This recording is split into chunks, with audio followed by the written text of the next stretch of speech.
dhawaan ayay ahayd markii shaqaaqa ku dhex martay deegaanka Godhele ee gobolka Sanaag laba beelood oo deegaankaasi wada dega waxaana soo gaaray gobolka Saraar wafdi ballaaran oo hogaaminaya wasiirka wasaaradda arrimaha gudaha Soomaaliland Cali Maxamed Waraan Cade waxa safarkan wasiirka ku wehelinayay wasiirka duulista iyo hawada uqaasha iyo salaadinta beelaha deegaanka gobolada iyo degmooyinka Soomaaliland shaqaqadina ay ku geeriyoodeen 6 qof tiro kalena ay ku dhaawacmeen ayaa waxa ay waxgaradka Soomaaliland ku dadaalayaan sidii ay xal waara uga gaari lahaayeen beelaha shaqaqadu ku dhex martay deegaanka Godhele ayaa maalmihii u dambeeyay waxa wasiirku kulamo googoosa kulana yeelanayay deegaanka Ogo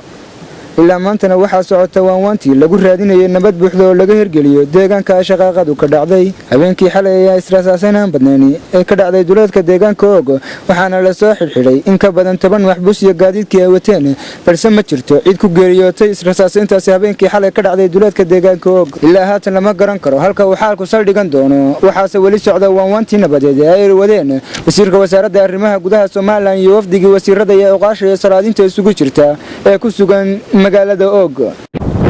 waxaana ay ahayd markii shaqaqada beelada wada deegaanka Ogo ka tirsan gobolka Saraar waxaana shaqaqadaas awgeed u soo baxay wafdi uu hogaaminayay wasiirka wasaaradda arrimaha gudaha Soomaaliland Mr. Waraan Cade wafdi ka kooban xubno wasiirada iyo waliba uqaasha iyo waxgaradka Soomaaliland wafdigan ayaa waxay ku sugnaayeen deegaanka gaaraan waxay deganayeen goobtan adarkaan meel kasta safari Axmed Hanad Guray Baqaye